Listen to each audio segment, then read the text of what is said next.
All of you మన ప్రభు అయిన యేసుక్రీస్తు వారి నామములో మీ అందరికీ వందనాలు. శుభ సాయంత్రం. ఈ ఈ విధంగా ఆర్టీఎఫ్ ప్రోగ్రాంలో కొన్ని రోజుల తర్వాత మళ్ళీ బ్లాక్ ఆర్ వైట్లో కలుసుకోవడం చాలా సంతోషం. బ్లాక్ ఆర్ వైట్ ప్రోగ్రాం ద్వారా మనం వివిధ థియలాజికల్ ఇష్యూస్ కానీ, ప్రాక్టికల్గా సంఘం ఫేస్ చేస్తున్నటువంటి ఇష్యూస్ కానీ మనం చేయడం జరుగుతూ ఉంది. సో వాటిల్లో భాగంగా ఇవాళ ఎస్పెషలీ మనం హార్ట్ రిలేటెడ్ ఇష్యూస్ గురించి చూడబోతా ఉన్నాం. ఈరోజు థియలాజికల్ ఇష్యూ కాదు, ఫిజికల్గా ఈ మధ్యలో సడన్గా హార్ట్ని గురించినటువంటి ఇష్యూస్ బయటకి వస్తూ ఉన్నాయి. చాలామందిలో ప్యానిక్ క్రియేట్ అవుతూ ఉంది.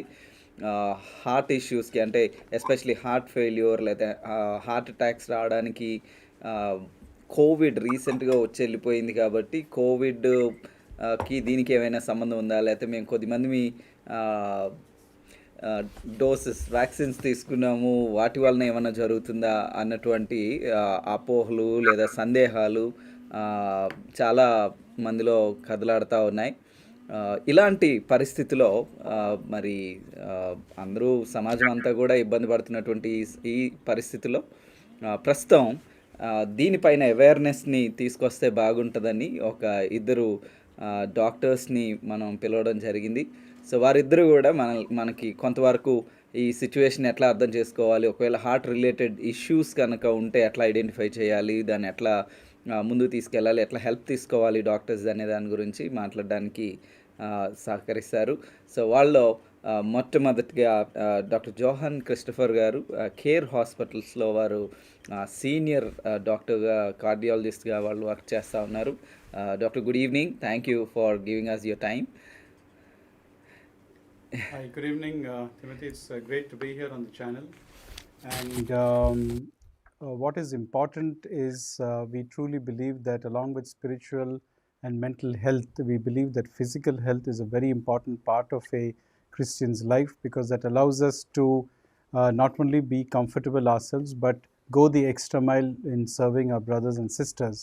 So physical health and especially heart health, I believe, should be one of the important tenets that we should ascribe to.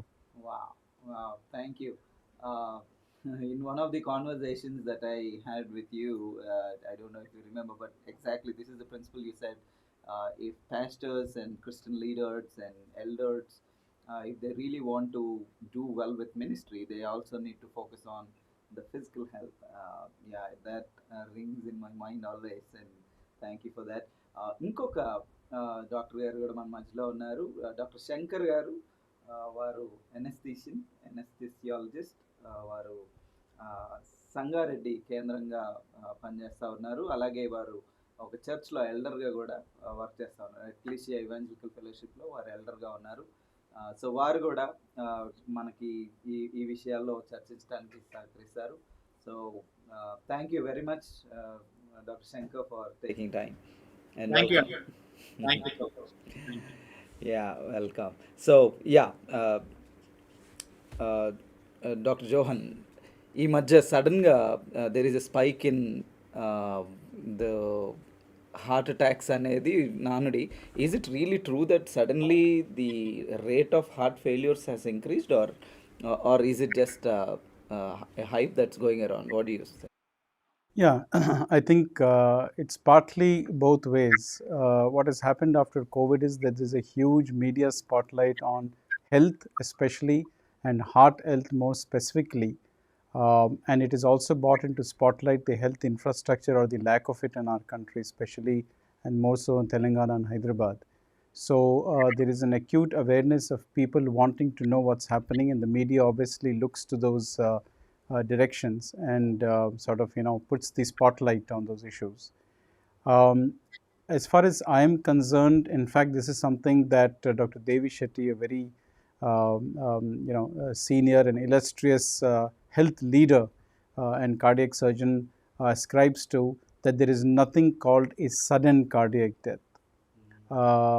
While that's not literally true, what it really means is that most of the so-called sudden cardiac deaths that are happening in our community are by far preventable.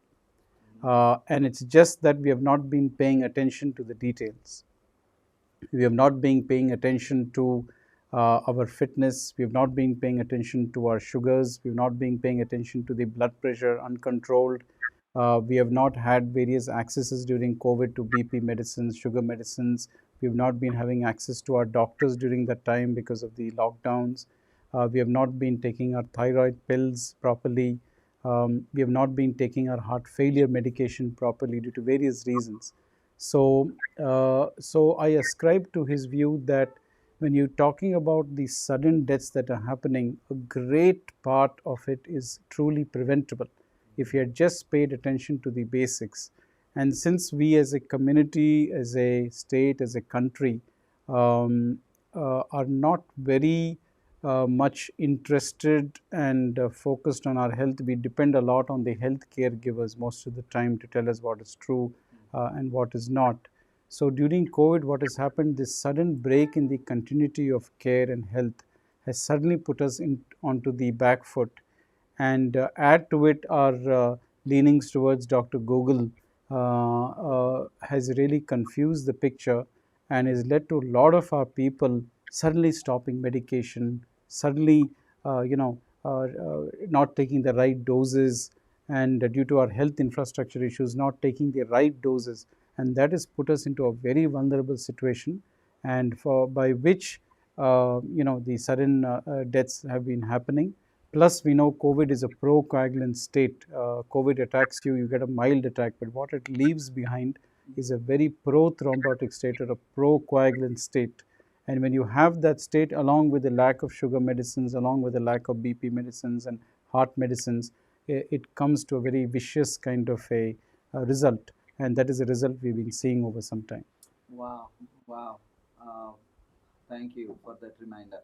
Doctor Shankar, మీరు ఎలా చూస్తున్నారు ఈ కోవిడ్కి ఇప్పుడు heart ఇష్యూస్కి ఏమన్నా relation ఉన్నట్టుగా మీకు ఏమైనా అనిపిస్తుందా? ఎందుకంటే అంటే as a person who is among the people, I I feel a sense that పీపుల్కి ఉన్నటువంటి అభిప్రాయం ఏంటంటే కోవిడ్ వల్లే ఇవి జరుగుతున్నాయి అన్న ఆలోచనలోనికి వస్తూ ఉన్నారు.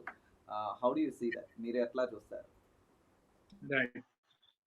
సో హార్ట్ డిసీజెస్కి చాలా రీజన్స్ ఉంటాయి. ఓన్లీ కోవిడ్ ఒకటే ప్రధానమైన కారణం అని చెప్పడానికి డేటా లేదు. అంటే కోవిడ్ వల్ల కూడా హార్ట్ అటాక్స్ వచ్చే అవకాశం ఉన్నా కోవిడ్ మాత్రమే అని చెప్పి కంక్లూడ్ చేయడానికి మాత్రం లేదు. సో హార్ట్ డిసీజెస్ రావడానికి ఇంతకుముందు డాక్టర్ గారు చెప్పినట్టు చాలా రీజన్స్ ఉన్నాయి. ఒబెసిటీ కావచ్చు, హైపర్ టెన్షన్ కావచ్చు, డయాబెటీస్ కావచ్చు, సివియర్ లంగ్ డిసీజెస్ కావచ్చు, and chronic alcoholism and smoking, మన అలవాట్ల వల్ల కూడా మనకు హార్ట్ డిసీజెస్ వచ్చే అవకాశం ఉంటుంది. సో కోవిడ్-19 వైరస్ వల్ల కూడా హార్ట్ లో చిన్న చిన్న క్లాట్స్ వచ్చే అవకాశం ఉందని మనకు కోవిడ్-19 వచ్చినప్పుడే చెప్పారు. కార్డియాలజిస్టులు చెప్పారు, డాక్టర్స్ అందరు కూడా చెప్పారు. సో కోవిడ్-19 వల్ల హార్ట్ అటాక్స్ వచ్చే అవకాశం ఉందని మనకు ఇనీషియల్ గా వచ్చిన జర్నల్స్ లో కూడా చాలా క్లియర్ ఉంది. అయితే ఇప్పుడున్న పరిస్థితిని ప్రతిదాన్ని కోవిడ్ తో ముడిపెట్టడం అనేది మాత్రం అది మంచిది కాదు. ఎందుకంటే ఇంతకుముందు డాక్టర్ గారు కూడా అది చాలా క్లియర్ గా చెప్పారు. ఒక డెత్ అయిందంటే దాని వెనకాల బ్యాక్గ్రౌండ్ ఏంటో తెలియకుండా మనం ప్రతిదీ కోవిడ్ కి ముడిపెట్టేస్తున్నాం. సో ఆ వ్యక్తికి ఏవైనా అలవాట్లు ఉన్నాయా, క్రానిక్ స్మోకరా, ఫ్రీక్వెంట్ గా డ్రింక్ చేస్తాడా, లేకపోతే హైపర్ టెన్షన్ ఎన్నో రోజుల నుంచి ఉందా. సో బ్యాక్గ్రౌండ్ హిస్టరీ ఏం చెక్ చేయము. డైరెక్ట్ మీడియాలో అది గుండెపోటుతో ఒక వ్యక్తి మృతి అనగానే కోవిడ్ వల్ల వచ్చింది అని చెప్పేసి కంక్లూడ్ చేస్తున్నాం.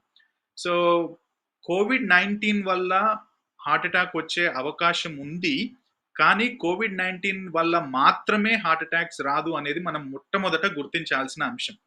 సో గుండెపోటులు రావడానికి చాలా కారణాలు ఉంటాయి. ఎస్పెషల్లీ ఆఫ్టర్ కోవిడ్ తర్వాత సెడెంటరీ లైఫ్ స్టైల్ అనొచ్చు, లేకపోతే దాదాపు లాస్ట్ 10 years నుంచి బాడీకి ఎక్సర్సైజ్ లేకపోవడము, జంక్ ఫుడ్ ఎక్కువ తినడము.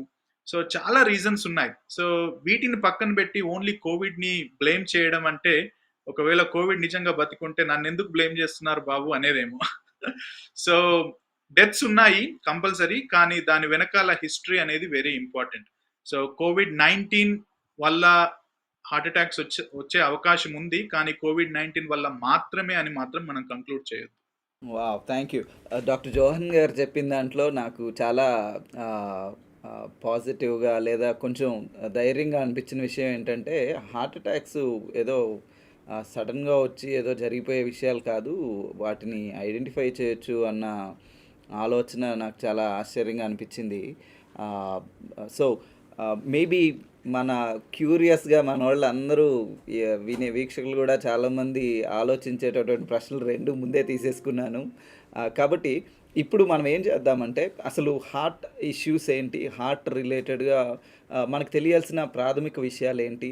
రీజన్స్ కానియ్యండి, ఒకవేళ వస్తే దాన్ని ఎట్లా కేర్ తీసుకోవాలనే విషయాల గురించి doctor Johan has a small presentation. దాని నుంచి మనం ముందుకెళ్ళడానికి ప్రయత్నం చేద్దాం. సో దట్ ఆ తర్వాత ఈ ప్రెజెంటేషన్ జరిగేటప్పుడు కానీ, అయిపోయేటప్పుడు కానీ మళ్ళీ నేను మీ క్వశ్చన్స్ తీసుకుంటాను. ఇంకొన్ని క్వశ్చన్స్ మా దగ్గర కూడా ఉన్నాయి. వాటిని కూడా తీసుకుంటాం. అయితే just to make sure that మనకి కావాల్సినటువంటి బేసిక్స్ కవర్ అవ్వడం కోసం will go through the small presentation that we have. And doctor Johan please. Yeah, just before you start, I think Dr. Shankar brought out a very good point. I'll put it very simply. Gas cylinder leaking in the kitchen is a problem, but it's not a major problem. If you call the gas company, if you open the windows, we are fine. The danger happens if you talk on the mobile phone when there's a gas leak or you light a match. That's the danger. So, heart diseases, heart attacks, sudden cardiac death is the matchstick. But what is the underlying problem is the gas cylinder. So, gas cylinder leak, the way to do it is to take care of your cylinder very well. Make sure the right pipe, right cylinder gets over, storage, place of storage, not allowing children to access cylinder. These are important things that we educate people at houses. So, that's gas cylinder is your body. You take care of it, you get the sugars under control, BP under control, stop your smoking, decrease your alcohol intake, fruit vegetable intake, decrease the junk food, decrease your fried things. The leak is not going to happen. Wow. The attack is that matchstick. Yeah. And the matchstick are two things, COVID-19 and stress. So if you don't have a cylinder leaking, any amount of COVID is not going to cause any deaths. We have all had COVID, all of us. So we didn't die, we didn't have heart attacks. So we have to be careful what is the gas cylinder and what is the matchstick. Don't blame the matchstick for everything. So that is a simple analogy which I think Shankar said. Wow. Translate చేస్తే బాగుంటుంది అని అంటా ఉన్నారు friends. So నేను just ఒక నిమిషంలో doctor జోహన్ గారు చెప్పినటువంటి అద్భుతమైన ఇలస్ట్రేషన్ చెప్తాను. ఎందుకంటే ఐ థింక్ ఇష్యూ మొత్తాన్ని ఈజీగా అర్థం చేసుకోవడానికి ఉపయోగపడుతుందని అనిపిస్తూ ఉంది. ఇదేంటంటే మనం ఈ ఇష్యూ మొత్తాన్ని ఒక గ్యాస్ సిలిండరు ఒకవేళ గ్యాస్ లీక్ అవుతున్నటువంటి పరిస్థితిలో గనక ఉన్నట్లయితే దానికి మంట లేకుండా, అగ్గిపుల్ల మనం వెలిగించకుండా గ్యాస్ సిలిండర్ ఎంత గ్యాస్ లీక్ అయినా సరే అది బ్లాస్ట్ అవ్వడానికి అవకాశం లేదు. మన బాడీస్ కూడా గ్యాస్ సిలిండర్ లాంటివి. అయితే ఆ గ్యాస్ సిలిండర్ లాగా ఉన్న బాడీస్లో కనుక ఏదైనా లీకేజ్ ఉంటే కనుక ఈ హార్ట్ అటాక్ అనేది సడన్గా రావడానికి అవకాశం ఉంది. కాబట్టి ఆ లీకేజ్ దేని నుంచి వస్తుంది అనేది మనం చూసుకోవాలి. అది మన లైఫ్ స్టైల్ని బట్ట, మన జీవన శైలిని బట్ట, మనం తినే విషయాల, లేకపోతే మనకు ఆల్రెడీ ఉన్నటువంటి ఇతర రకాల వ్యాధుల అనేదాన్ని మనం చూసుకోవాలి.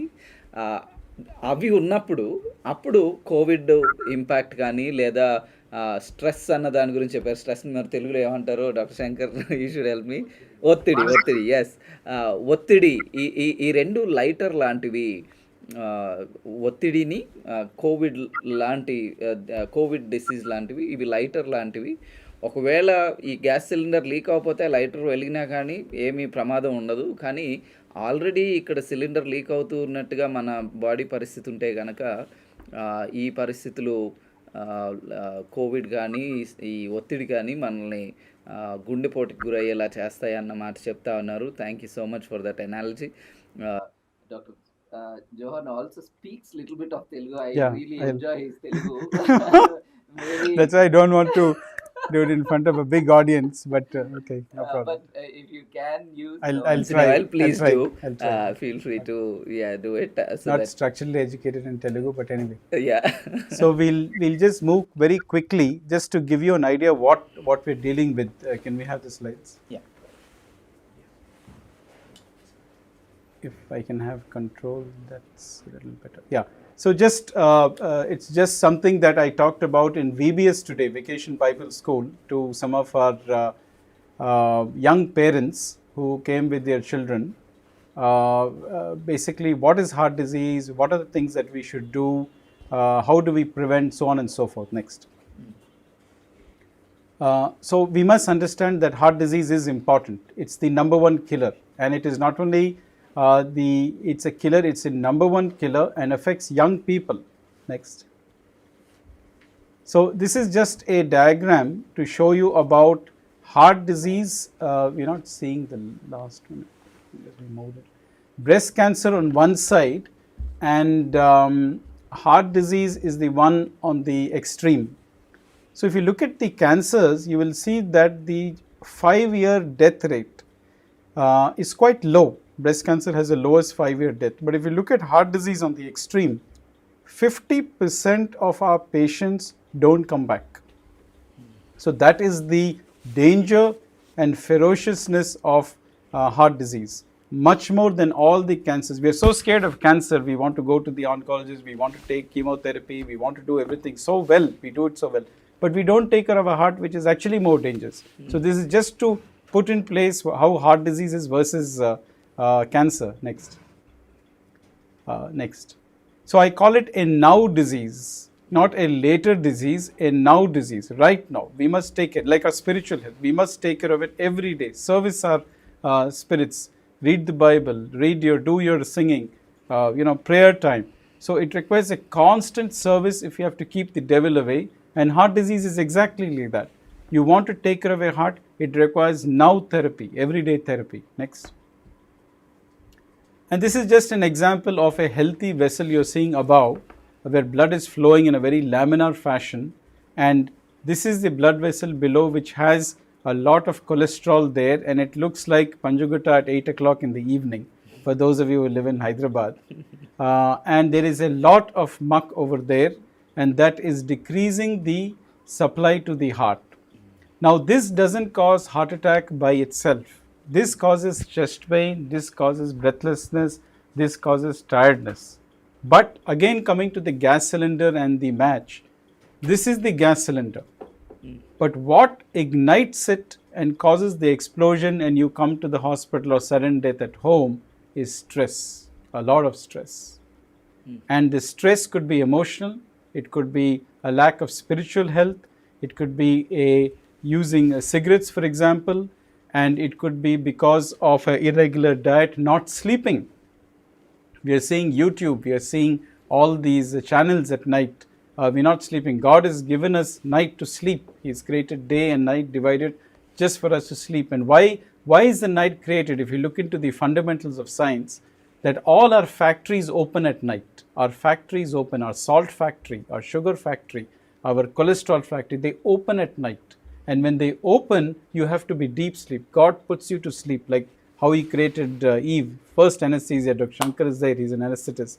So God is I believe the first anesthesiologist. Yes. And He puts us to sleep, gives us a moon, dark sky. But what do? We put our lights on and we are busy with YouTube, with Facebook. And what happens is when we do that, the factories don't open. They don't open fully. And when they don't open fully, day in and day out, year after year, there is incomplete metabolism, there is incomplete utilization of raw materials, and the finished product, like an iPhone, is not good. There is a problem with the screen, there is a problem with the touch button, there is a problem with the interface, because the raw materials didn't have time. So we need to give our bodies time, and sleep is one of the most beautiful God-given gifts that we especially as Christians should appreciate. Next. So this is an example of how the arteries look. For those of you who have not seen pictures of the heart, the arteries are small 3 millimeter vessels which lie on the outer surface of the heart. and on the one on the right you can see is a blocked artery. There's a lot of deposition. And this is just a small illustration. I hope the movie plays. You can just click on it.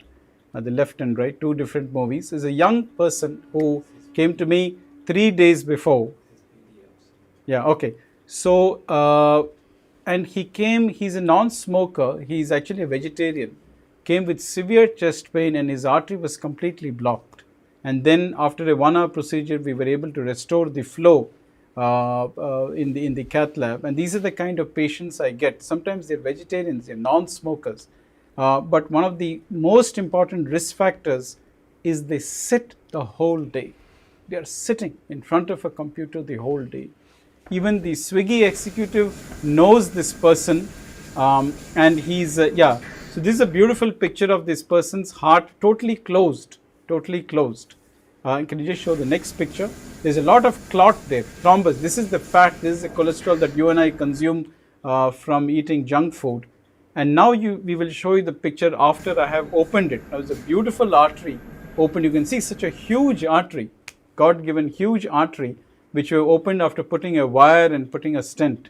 But the picture that you saw was all the muck that you and I eat on a 24/7 basis. And this causes the heart attack. So for those of you who are wondering why heart disease, why COVID, this is just because of our lifestyle, nothing else. Next. So, so this was just a nice illustration for those of you who have not been to hospitals and are wondering what is heart disease. But the good news, like Christ is the good news for us. We live in a world of sin, we live in a world of trouble, but you know, Christ is our good news, the good news. And in heart disease, we also have a little Christ, and that's prevention. Taking things into your own hands and working on it. Next. And so some of the Christ-like things that we have, you can just keep going. Is that, you can just go to the next slide. Yeah, these are the important things that we should focus. Dr. Shankar also talked about it. Smoking, high blood pressure, high cholesterol, overweight, physical inactivity, diabetes, metabolic. Easy things to target, easy things to take help of your physician, general practitioner. Don't need to come to a cardiologist. You can look at it. And if you look at this slide, you will see that among the most dangerous things for heart disease, the one on the right, lipids, cholesterol, is very, very big. The chance of you having a heart attack is very high when you have a high lipid. And why are we scared of lipids? Asymptomatic, no symptoms. There is no symptom if I have a high cholesterol. I can only detect it by checking my blood, by doing my lipid profile fasting and showing it to my doctor. If I may interrupt you, what is lipid? Lipid is cholesterol, fat, hydrogenated fat, saturated fat. Things you eat by having your samosas dipped in oil and your bhajis dipped, floating in oil, or puris, for example. So this is hydrogenated fat, saturated fat. Wow. So that is much more than all the other risk factors. So the second one, obviously smoking, you can see that big tall one, smoking. So if you're able to check your lipids and stop your smoking, a lot of your things are taken care of, easy. And you can see diabetes is there. Next to diabetes, we have abdominal obesity, fat in the abdomen. So you may not be fat generally, but just accumulation of fat in the abdomen is dangerous. It's a very big risk factor for heart disease. And for those of us who don't like our fruit and veggies, there it is there again. If you don't have enough fruit, veggies, again, you have a chance of heart attack. You don't like to walk, don't like to exercise, there it is again. And then for those of us who do not know how to control our alcohol intake, that's another risk factor right there. So very, very simple things. I call it Christ-given things to break us out of this cycle of heart disease and sudden cardiac death. And they're very simple, easy to follow. For those of you who are Google followers, very easy to pick up tips and tricks from Google to deal with this. And of course, you can meet your general practitioner, physician or cardiologist and help you. I see the third highest number is 33 with psychosocial. Would you like to elaborate on that? So that's again what we've been talking about. Your sleep, your stress levels, your inability to tolerate any kind of delay of any kind, our craving for what the world has to offer. The Bible, it continuously keeps telling us about you can either follow Christ or you can follow mammon. And this is very true in heart disease. When you you're not able to control your appetite, when you're not able to control your lust of the flesh, of material things, it adds stress to you. Neighbor having a big car, a big house, fancy jewels. So, as Timothy said, very well shown here that it is the third biggest cause of heart attacks. Surprisingly, we find a number of people who are fit, they do exercise, they're very good in eating, but they're never content. They're never content, and they don't sleep. So there it is, right there. Psychosocial being, I think, is a very important part of heart disease management. Wow. And I believe the Bible has a lot of answers for us there. And our pastors and our church elders, I think, are very well poised to help us in that regard. So I think there's a very beautiful marriage of how the church can be a very good influence for most of us believers and help us, because as Timothy said very rightly, it's the number 3 big cause there, and I think can be easily addressed because we have solutions in the Bible for these things. Wow. You can keep going. We're almost done. Just finish. So these are some of the issues that we want to talk about. Alcohol, stress, we talked about it. Not sleeping well at night, usage of medications, over the pill medications, and obviously that big unhealthy diet which is there. You can go next. So we talk about the multiplier effect. So one risk factor, diabetes, there's a risk of heart disease 2 times. But if you have diabetes and hypertension, that's quadruple your risk. And if you start having diabetes, hypertension, and no sleep, that's a big thing. So every risk factor has a weightage. So it's very important that we are able to see what our risk factors are. It's all there. And we need to talk to our practitioners. We need to talk to our pastors. These are very important things where we can really get back, get back our life and prevent heart disease. Next. So just important tests that we want you to do for those of you who are in the 30 to 50 or 60 age group. Heart disease strikes very early. Checking your blood pressure every 3 months, cholesterols every 6 months, sugars every 6 months, making sure that your BMI is checked, waist circumference is checked. It's very easy to do. And doing an ECG once in 6 months, and maybe once a year doing a treadmill or a stress test. So these are very important things. If you do it, you can pick up disease very early, and there's a very less chance for you to have a sudden cardiac death. That's all. Wow. Wow. Thank you so much. I wish really maybe I should have asked you for the presentation a little earlier so that we could have it in Telugu also. But I think Shankar can. Yeah, that's a great suggestion. Maybe Dr. Shankar, sorry to put you in the spotlight. You are already in, but would you like to summarize key things that stood out for you in Telugu so that people might benefit? I think you are on mute. Can you unmute yourself? Yeah. Right. Thank you. Right. Cardiac diseases. I'm okay. Am I audible? Right. Audible, but in English you are audible. Oh, sorry. Right. So గుండె వ్యాధులకు ప్రధానమైన కారణం ఏంటి అనేది doctor John గారు చాలా clear గా explain చేశారు. సో తనకు వచ్చిన 38-year-old మేల్ పేషెంట్ ఏ విధంగా ఒకవేళ శాకాహారం తింటూ కూడా ఏ విధమైన హార్ట్ బ్లాక్ ఉందనేది కూడా చిన్న వీడియో కూడా చాలా క్లియర్ గా చూపించారు. సో మెయిన్ ఏంటంటే మనం తీసుకునే ఆహారం, ఎస్పెషల్లీ లాస్ట్ 10 years లో మనం తీసుకునే ఆహారంలో పోషక పదార్థాలు ఉండడం చాలా తగ్గిపోయింది. సో మనం బయట తినే తిండి లేకపోతే జంక్ ఫుడ్ కావచ్చు, దాంట్లో ఉండే సాచురేటెడ్ ఫ్యాటీ యాసిడ్స్ అంటాం, ఫ్యాట్స్ అంటాం, బాగా కరిగించి వేయించిన నూనెలో వేసిన బజ్జీలు, పునుకులు, వీటన్నిటిని పొద్దున్నే బండి మీద తినే దోశలు, ఇవన్నీ కూడా ఆ ఫ్యాట్స్ లో, సాచురేటెడ్ ఫ్యాట్స్ లో కంటైన్ అయ్యి మన బాడీలోకి వెళ్తున్నాయి. అవి రక్తనాళాల్లోకి వెళ్ళి చిన్న చిన్న క్లాట్స్ లాగా అక్కడక్కడ ఉండిపోతున్నాయి. సో అవి పెద్దగా అయినప్పుడు బ్లాక్ అయిపోతాయి, సడన్ గా హార్ట్ అటాక్ వచ్చే ప్రమాదం ఉంది. కాబట్టి ఈ ఇంతకు ముందు చెప్పిన రీజన్స్ అన్నింటిలో ప్రధానమైన రీజన్స్ జాన్ గారు చాలా క్లియర్ గా చెప్పారు. స్మోకింగ్, డయాబెటీస్, హైపర్ టెన్షన్, మనం తినే ఫుడ్, ఎస్పెషల్లీ మనం మంచి ఫుడ్ తినడం మానేసామండి. అంటే పోషక పదార్థాలు కలిగిన ఫుడ్ తీసుకోవడం అనేది మానేసాం. ఎక్కువ వెజ్జీస్ తినడం కావచ్చు, లేకపోతే డ్రై ఫ్రూట్స్, పండ్లు, ఇవి ఒక మోతాదులో ఒక అంటే వాటిని ప్లాన్ చేసుకొని తినడం అనేది మర్చిపోయాం. 3 పూట్లు రైస్ తినేస్తున్నాం. బిర్యానీ తినడం ఎక్కువైపోయింది. ఈ మధ్యన మండి గూడా వచ్చింది. మండి గూడా తినేస్తున్నాం. సో మార్కెట్‌లోకి ఏది కొత్తదొస్తే దాన్ని త్వరగా ఆరగించే పనిలో మనం ఉన్నాం. కానీ డాక్టర్ గారు చెప్పినట్టు 35 ఇయర్స్ దాటిన తర్వాత ఈవెన్ విలేజెస్‌లో గూడా నేను చూస్తున్నాను యంగ్ చాప్స్ ఆహ్, ఆహ్, రీజన్ కనుక్కుంటే మెయిన్‌గా నాకు అనిపించిందేందంటే హైదరాబాద్ లాంటి సిటీస్‌లో పబ్ కల్చర్ గూడా ఎక్కువైపోయింది. మనం ఇంతకు ముందు కూడా ఆర్‌టీఎఫ్‌లో డ్రగ్స్ మీద గురించి మాట్లాడాం మనం.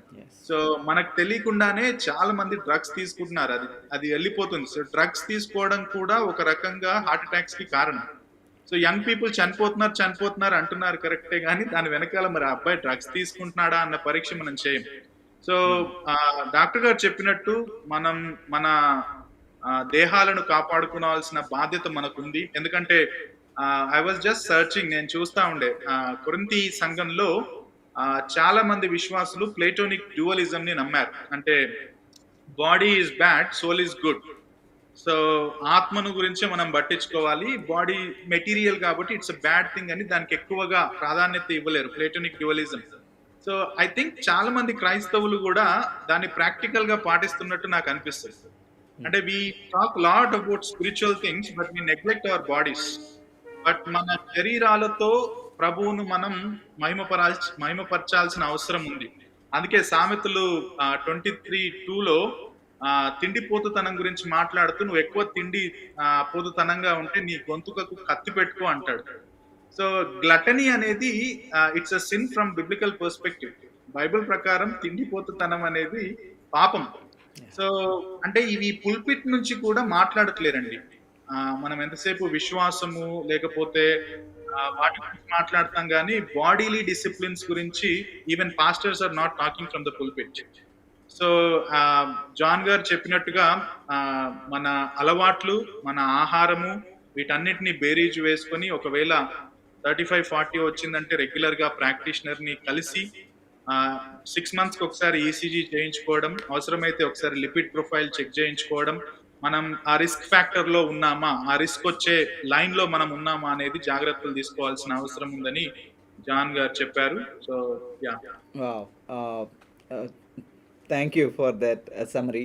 అయితే డాక్టర్ జోహన్ గారు చెప్పినప్పుడు ఏమన్నారంటే 30 సంవత్సరాల వయసు ఉన్న వాళ్ళ దగ్గర నుంచి పైన వాళ్ళు అందరూ టెస్టులు చేయించుకోండి అని అన్నారు. బహుశా 30స్లో ఉన్నవాళ్ళు మాకెందుకు, మేము బాగానే ఉన్నాం అన్న ఫీలింగ్లో ఉండొచ్చు. కానీ లోపల ఏం జరుగుతుంది, గ్యాస్ సిలిండర్ లీక్ అవుతుందా లేదా అన్నది ఐ థింక్ ఈ టెస్టుల ద్వారానే తెలుస్తుంది. కాబట్టి టెస్టులు, కొన్ని టెస్టులు కాస్ట్లీ కూడా కాదు. ప్లీజ్ దయచేసి టెస్టులు చేయించుకోవడానికి వెనకాడకండి. అలాగే మొహమాట పడద్దు, నాకేముంటుంది నేను చేసుకోవడానికి కూడా అదొక రకమైన హిండ్రెన్స్ అనమాట, సైకలాజికల్ హిండ్రెన్స్. అలా మనం ఉండక్కర్లా, ఒకసారి చేసుకుంటే మంచిదే కదా.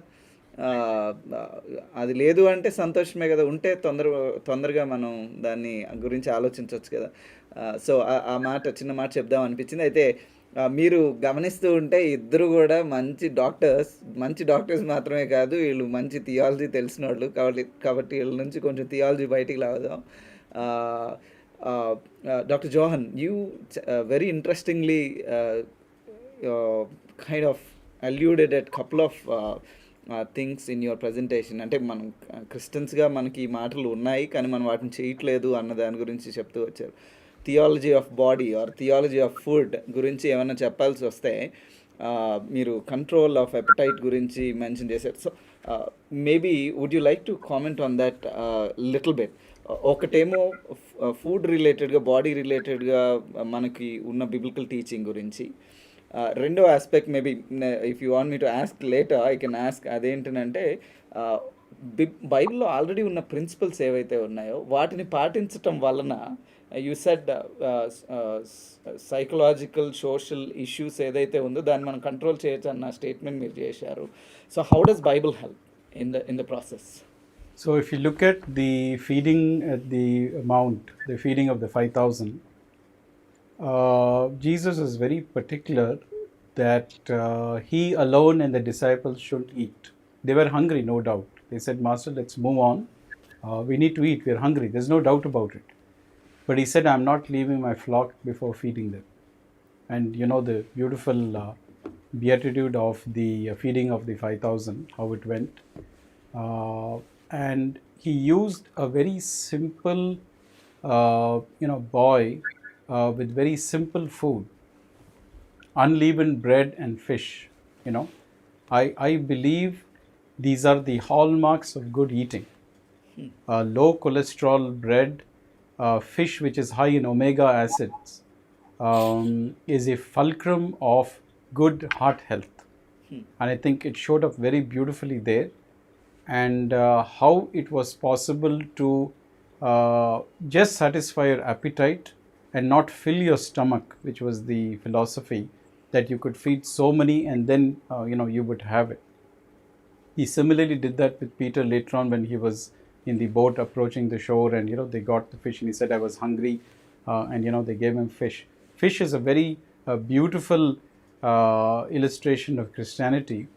And as cardiologists, we have a great fascination of the fish because it has such good oils and fats which are very good for the brain to prevent Alzheimer's, dementia, and also very good for the lining of the arteries, which actually prevents cholesterol deposition and improves our endothelial or vascular health.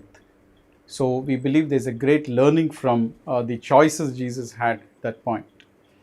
The second thing that we were alluding to is the willingness for him at the Last Supper to, after breaking the bread, to wait, wash everybody's feet and then eat, which is basically trying to control your, as Shankar said, your gluttony, to control your sort of ability of hunger. And if you look at the new diabetic drugs, there's a drug called Ribelsis. It's come from Novo Nordisk. One of the ways it works very well in decreasing sugars, fat, and cardiovascular mortality is primarily by acting on the brain, hippocampus, and causing satiety. The drug acts by actually causing satiety even with a small quantity. And thereby you start eating less and less, and by that, over time, with that tablet, you actually get a very good kidney and heart health. So some of these principles which Jesus showed, I think has a great bearing on us as Christians. And whenever my pastors tell me, when I see them frequently, I say, Pastor, your sugars are high and cholesterols are not good, and I'm giving you tablets. They say, Johan, what can I do? My congregation keeps feeding me whenever I go on Sunday. But I said, Pastor, did you say you are diabetic? Did you say that Dr. Johan is told not to eat mutton and that you would prefer veg biryani? No, doctor, I didn't say, because they already made the mutton biryani. But I said, but the visit was pre-planned. Cottage visit is pre-planned on the bulletin. So you can call ahead a day and say that I'm diabetic and I want to have a veg biryani, for example. Or I want you to cut down the rice, I will just have a pulka. Did you call and make that attempt? They didn't. No. But they would rather blame the congregation for feeding the mutton biryani and then having high sugars. I said, with high sugars and high cholesterol, you're not a role model for our church. If you're going to have a biryani after VBS or after Saturday prayer or Wednesday prayer thing, I said, that's not what the congregation is looking. But when the congregation sees you having a salad dish and maybe a small portion of veggies, you become a role model. You become the icon of the church. But if you start eating the paradise biryani, everybody's following. Shankar just talked about young people having biryanis. Who are we watching? When we watch our elders, we want them to be icons. We want them to be role models. So I think as churches, we have a great role to play in the right diet choices, how we are serving our people.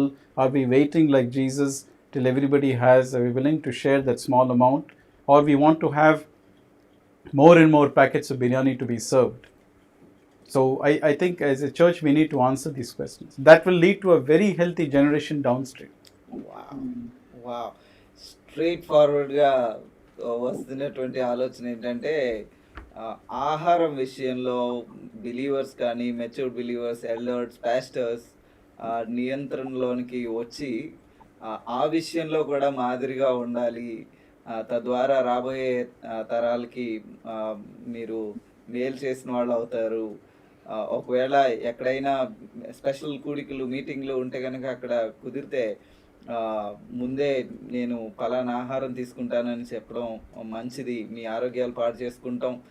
తద్వారా మీరు ఏదో ఒక విధంగా మీ సంఘానికి లేతే మిమ్మల్ని పరిశీలించే వారికి మాదిరిగా ఉంటారు కాబట్టి, వాళ్ళు కూడా నేర్చుకోవడానికి కారణం అవుతారు అన్న ఇంపార్టెంట్ ప్రిన్సిపల్స్‌ని డాక్టర్ జోహన్ గారు చెప్పడం జరిగింది.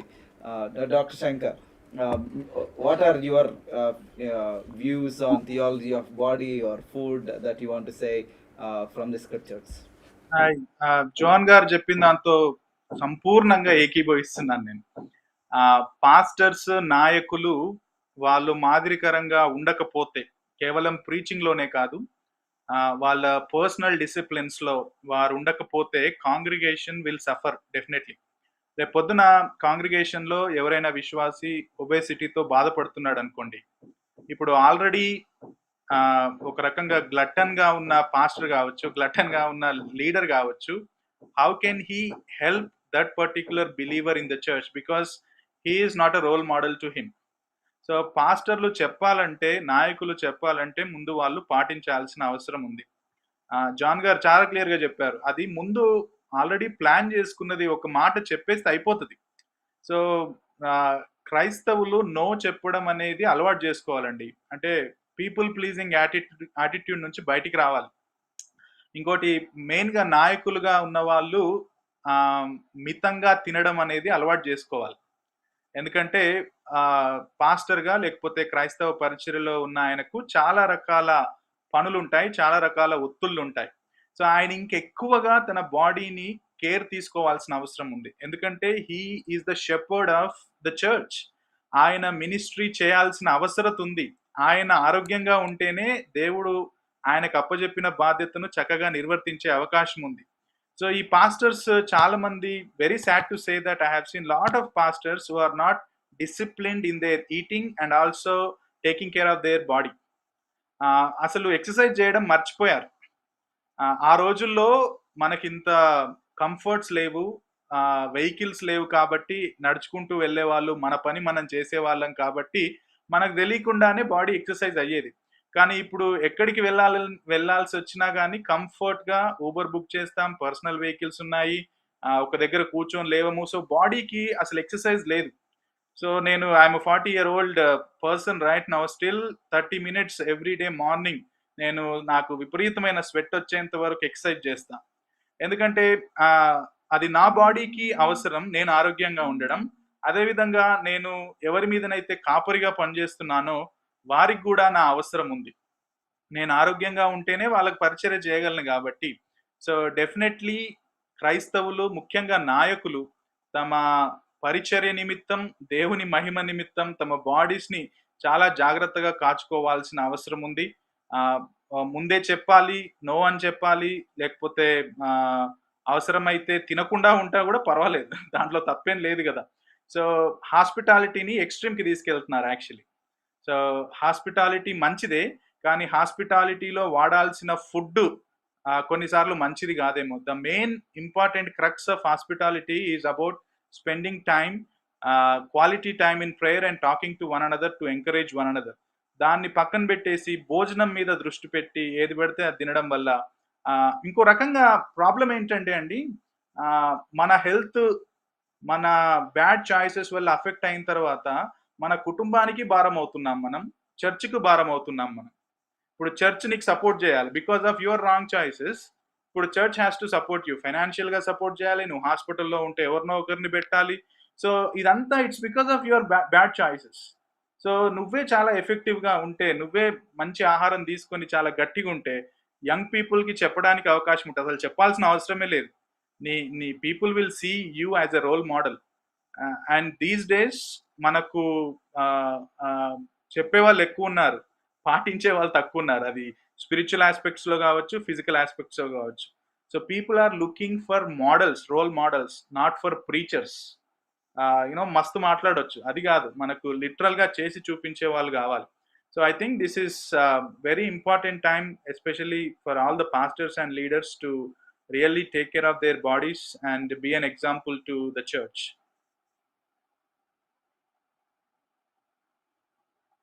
నుంచి బయటికి రావాల్సిన అవసరం ఉంది అనేది మనం చూస్తూ ఉన్నాం. అంటే ఒకప్పుడు అది కామెడీగానే ఉండొచ్చు, కానీ ప్రివేలింగ్ కల్చర్లో, క్రిస్టియన్ కల్చర్లో కూడా మనం చూసినప్పుడు ఒకవేళ డబ్బులు లేని వాళ్ళు ఏదైనా ప్రోగ్రామ్ హోస్ట్ చేసినా సరే, వాళ్ళ పైన ఉండే ఒత్తిడి ఏంటంటే we have to feed non veg అన్నటువంటి కల్చర్లోకి వెళ్ళిపోయాం మనం. అంటే నాన్ వెజ్ లేకపోతే అసలు క్రిస్టియన్ పార్టీయే లేదనే కాడికి వెళ్ళిపోయింది వాతావరణం.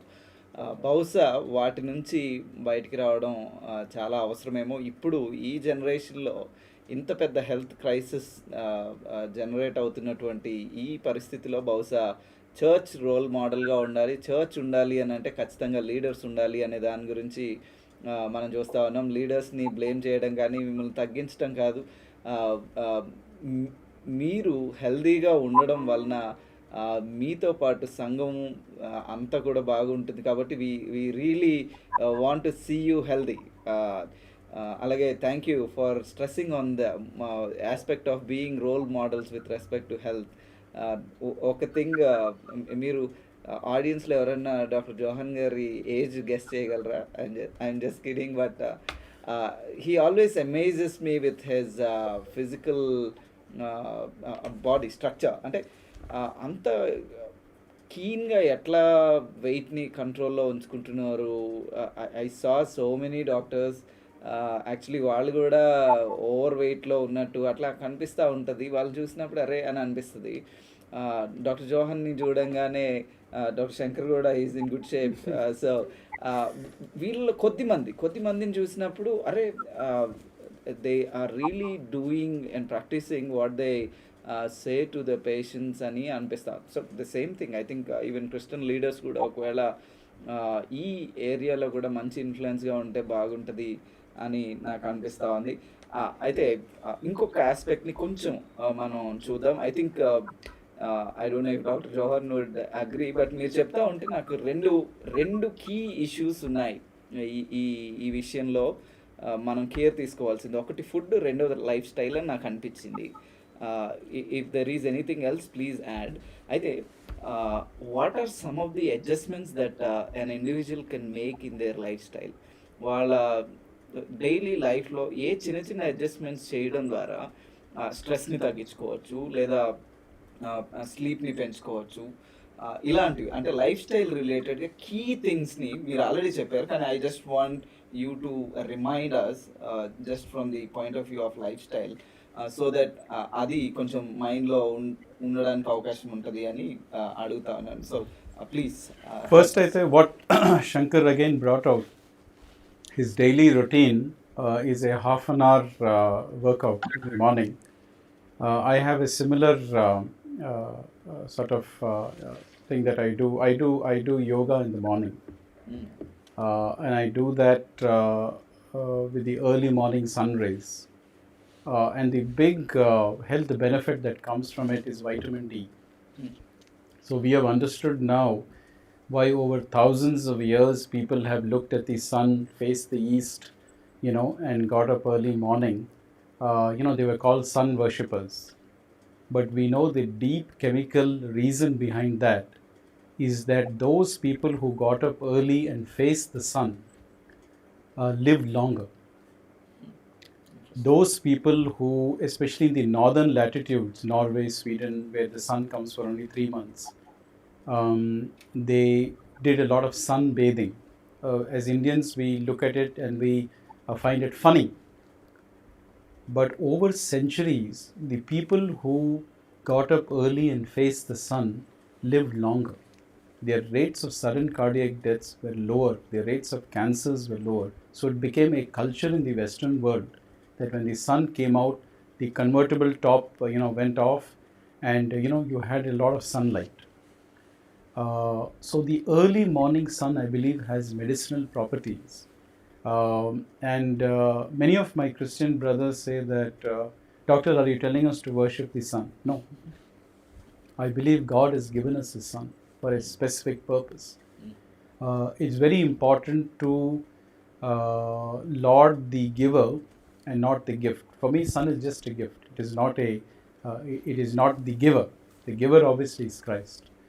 So I am very clear in my theology that I don't worship the sun by getting up early, but I appreciate the gift that Christ has given, and the early morning sun rays to soak it in has a huge medicinal effect. And we have come to know now after many years that vitamin D is the huge crux. It's the difference between dying after COVID. It's a difference between good recovery after COVID. It's the difference between having blocks and still not having a heart attack. So we believe that vitamin D is a very pervasive hormone, and if you are able to maintain it at good levels, we have a very good, long and healthy life. So I believe, I'm a firm believer of just getting up early, just that early beginning to the day. There's time before the family gets up, little prayer time. You go, you see nature, you see God's beauty around you, and that appreciation, that you see these beautiful things of nature itself puts you on the right track from the beginning. And when you see big beautiful things like the sunlight, the greenery around you early morning, it also puts the perspective of you and nature, you and God, and then how insignificant we are, and that there is so much to thank God for despite all the problems that we have, and that gets our egos down. And once our egos down, we are in a better position to be used as a channel for Christ. As long as our egos are up and we feel that we are in complete control of things, it's very little that Christ can do in our lives. So we don't serve as useful channels. But having a one-on-one thing with nature, when you see God's gifts around you early morning, I believe it just sets the tone for the day. The second thing is having a light breakfast and having it early. Most of my patients get up late and they're always catching up with the phone calls, catching up with the WhatsApp messages, catching up with the news, and then breakfast becomes a very troublesome, disorganized affair. So we want you, as Timothy said, a very planned breakfast. We want you to have your proteins, your eggs comfortably. We want you to have your oats. We want you to avoid the sugary things that we are usually surrounded, the idlis, the vadas. They're all made of rice. They're very high carbohydrate content. And when you have that high carbohydrate content, you go into a very big emotional high. And by 10:30, 11, you crash. And that creates a lot of depression, a lot of anxiety, a lot of craving again. So when you have a planned breakfast, which is high in proteins, which is high in what we call complex carbohydrates, where the release of energy is very gradual, and you've done your little workout, it may be breathing exercise, it may be just a walk around your apartment, it may be just climbing the steps in your apartment, you don't need to go to a gym. What happens is the energy that is released is well regulated, and it actually goes in building your body and also giving you strength for all the events that are going to come. And when you're in control of situations, what happens, the reaction becomes very different. So when some auto driver cuts into my morning commute, I brake, I let him go. If I find a bus fellow horning and wanting to speed, I give him away. Because I'm in control. My energy levels are not shooting up and down, but are in a very controlled fashion. And then I start mirroring what Christ has to offer to the world. A very complete, peaceful offering that you saw him do when he came on the donkey, during the Passover time, and we celebrate Palm Sunday. A very peaceful, comfortable offering. He comes in peace. So you're not racing against the bus driver. You're not trying to, do that, and that increases stress hormones. That increases the hormones like epinephrine, norepinephrine. And when you already have a plaque sitting there, I will let you on a secret. I'm 50. I just turned 53 months ago. We all have plaques. I'm sure I have too. So when those epinephrine, norepinephrine start shooting up and down because of your lack of control and your sugar going up and down, there is what we call plaque rupture. And we showed you that slide where there was that yellow thing. As long as it is well encapsulated within the artery, there is no problem. As long as the gas cylinder is leaking, there is no problem. As long as you're able to open the windows, let it out, call the gas cylinder company, they will send somebody, there is no problem. But when you can't control the gas cylinder, or you can't control your urge to take the phone and speak on the phone, and that's the yellow material we're talking about. This is natural. This is a progression of age. And other than Enoch, all of us died. Enoch was the only one who actually walked with the Lord. So this is natural. But when your stress hormones going up when you're driving to work, that causes a tear in that material. And then that yellow material gets exposed to circulation, and that is how a clot forms. So if you've already got your day started well, little bit of quiet time, little bit of prayer, looking at nature, seeing God's huge gifts, and you've done your breathing, you had a planned breakfast, because it's all planned, because you have time. You're not in a hurry because you've gotten up early. You've been able to have that one verse which comes up on the phone. You've had a look at that verse. You've seen where it comes from. Time is important and how we manage. In fact, I consider God the greatest timekeeper. I believe that God is the owner of time, because every time he would say, it is not my time. The Jews are ready to stone him and he slips away. It's not his time. Many times in the synagogue, they were willing to attack him, but he moves away and he clearly says, this is not my time. So I believe that Christ is the owner of our time. He is the owner. He is the lordship of time. And if we are willing to give time for ourselves, I believe we can grow very healthy and very strong spiritually, mentally. But most of us don't have time because we have not got up on time. So we don't have time. We are racing. We are racing to the washroom. We are racing to grab something and eat. And you can't have a good breakfast if you are running. What are you going to have? You will have something nice and sugary because it is easy to put in. And then you're rushing to the vehicle, and then you're rushing with the vehicle, and then you're reaching late, and then your response to your receptionist, your response to your nurse is not good. You're not greeting them politely, but you're greeting them in a very harsh manner. So your whole day is fraught with anxiety and stress. And we are clearly showing exactly what Christ didn't want to do with us. So I think one of the most fundamental things I believe in my life is getting up early. I learned that very early in my life because I come from an army background, and I used to live in a hostel where most of the boys used to get drunk. So to escape that, I should just sleep early. And I could have access to an empty bathroom early in the morning. So when you live in a hostel, these are the important good things you have. If you get up late, it's crowded. There's everybody there. So I think these are fundamental things I think our young boys and girls should practice. Getting up early, spending a couple of minutes with Christ, making sure you're able to see nature, get out of your balcony, see that early sunlight, get vitamin D free. I don't take vitamin D tablets. My vitamin D is 40, very good. I just get early morning sunshine. I'm getting it for the last 30 years. So a lot of things God gives us is completely free, but we are not in a position to take it because we have not had our fundamentals right. And the second thing is sleeping early. I believe night is a God-given gift. So when it gets dark, I think it's time to put off the light, put off the Wi-Fi, get those screens off, and make sure we're not bombarded by electromagnetic energy. Electromagnetic energy before going to sleep makes sure that your REM sleep is high, which basically means that there's a lot of activity going on in the brain background. Electromagnetic energy at close range causes a lot of arrhythmias in the heart, a lot of heart rhythm irregularities. and we are constantly being bombarded by that, by putting our Wi-Fi or mobile data on. And then if you say, doctor, why I got a heart attack? I say the reasons are in front of you.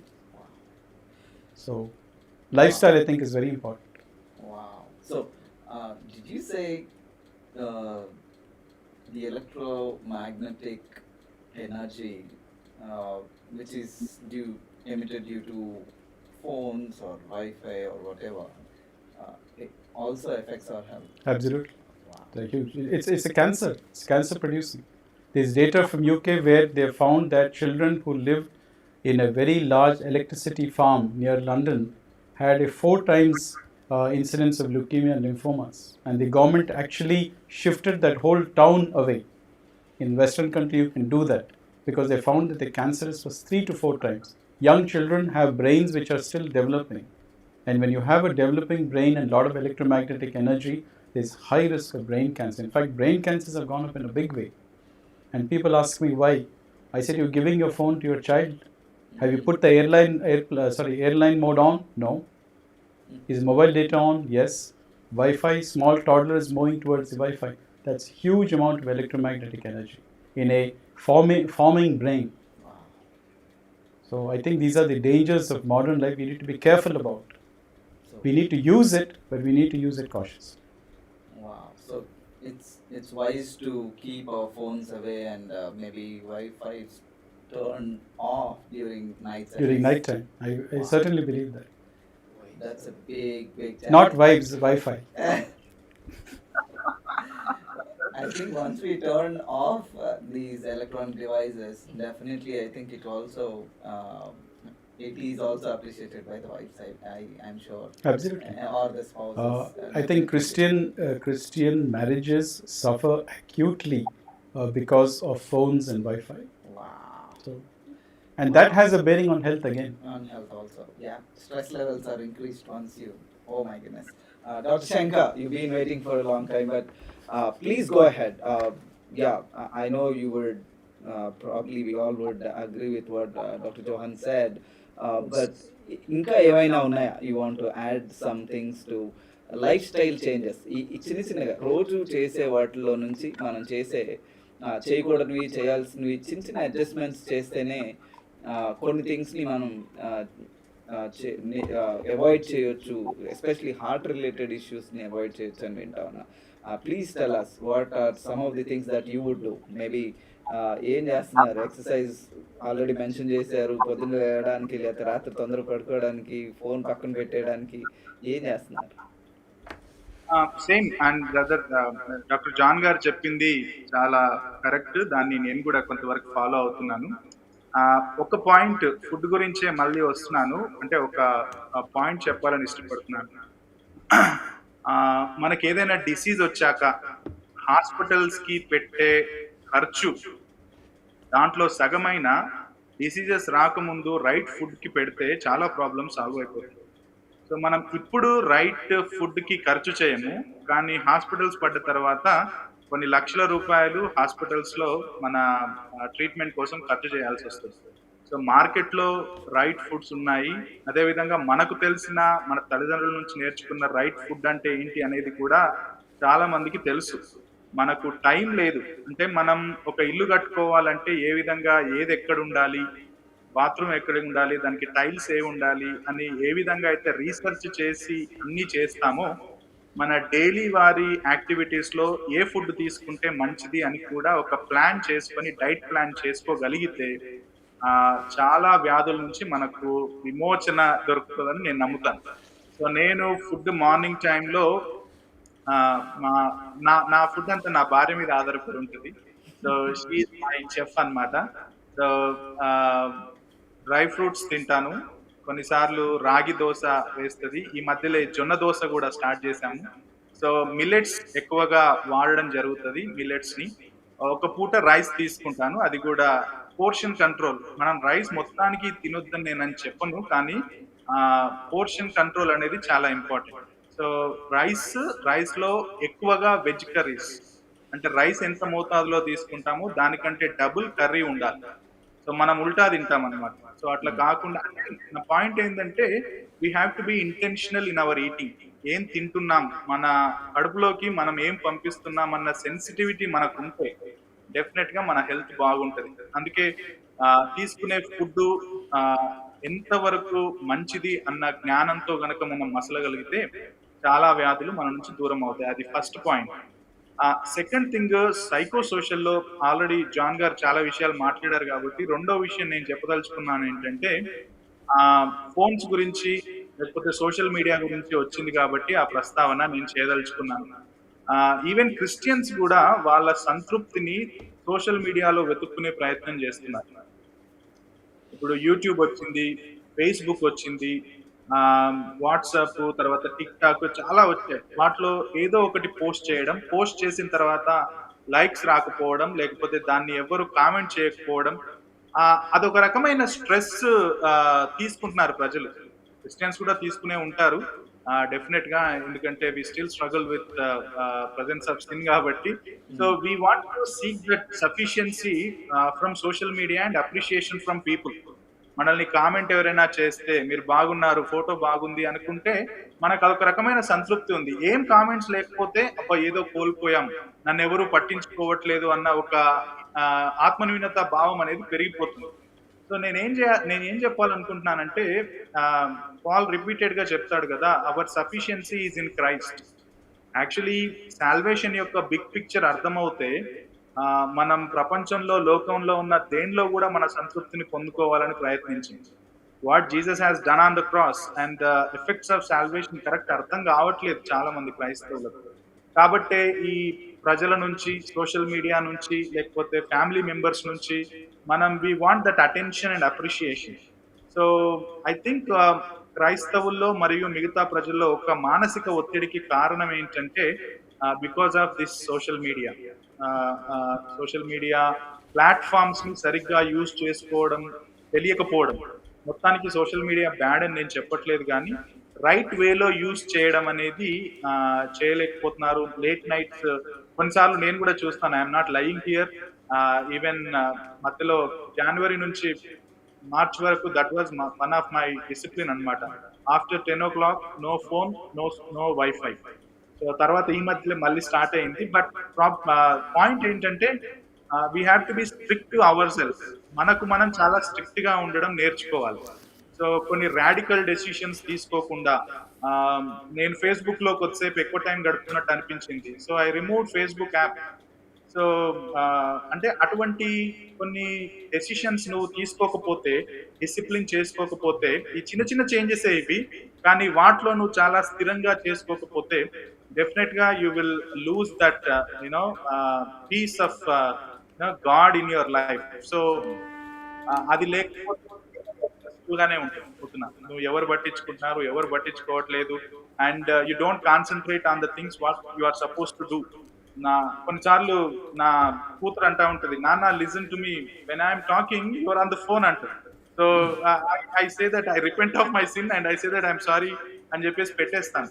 So ఈ చిన్న చిన్న changes గనక చేసుకోగలిగితే, and also don't take lot of things at a time, especially the leaders చాలా విషయాలు ఒక రోజులో చేయాలని ప్రయత్నిస్తుంటారు. So we are not super human beings, we're just human beings. So don't try to please people and do all things at one time. Take one thing at a time and concentrate more on one thing. So ఇటువంటి అంటే ఇవన్నీ మనం intentional గా చేయాలండి. లేకపోతే ప్రవాహంలో కొట్టుకుపోతున్నట్టు ఏదొస్తే అది చేసేస్తాము అంటే మాత్రం కాదు. అందుకని we should have our daily schedule. ఈ టైంలో నేనేం చేయాలి, ఈ టైంలో నేనేం చేయాలని ముందే ప్లాన్ చేసుకొని మనం కరెక్ట్ గా ఒక సిస్టమేటిక్ గా చేయగలిగితే మనకు బాగుంటది, మన పరిచర్యలు కూడా బాగుంటాయి. లేకపోతే ప్రవాహంలో కొట్టుకుపోతాం, మన బాడీస్ ఎఫెక్ట్ అవుతాయి, అదేవిధంగా బాడీ ఆఫ్ క్రైస్ట్ కూడా ఎఫెక్ట్ అవుతుంది. So we should be very little careful and personal disciplines are very important. Wow, thank you both of you so much. There are a couple of questions that I want to ask. One is asked by one of my good friends, Sai Krishna. He is saying, what is the role of fasting in a believer's life, or in taking care of our health? What is the good way of doing it? is what he's asking. Would you like to comment on it? Yeah, I am not a believer of fasting. I'm sorry, because I need to eat regularly, because otherwise I can't do God's work, and I'm answerable to a lot of my brothers and sisters in Christ. So I need to eat. That's my metabolism. But everybody has a different sort of focus. The beauty of fasting is it has two advantages. One is the spiritual advantage that we know of, wherein you are actually depriving yourself intentionally to honor your master. That is one thing. It's especially true for those people who I feel are still young in Christ and who have not reached a certain kind of maturity, like Shankar is talking about, wherein you feel the need, for people to put the ticks and the likes. Whenever I go attend a talk, or I give a talk somewhere, I never put it on WhatsApp. I don't do it. Because I believe I'm a superstar for Christ. I believe that He's using me in a very powerful way. I feel I'm a very important member in His vineyard. I feel that way. So I don't need to put my photo in Facebook or in WhatsApp to get people to, put a thumbs up or something, because I truly believe that He has empowered me to do something great. So we should all feel like that. We are all a celebrated artists in His vineyard.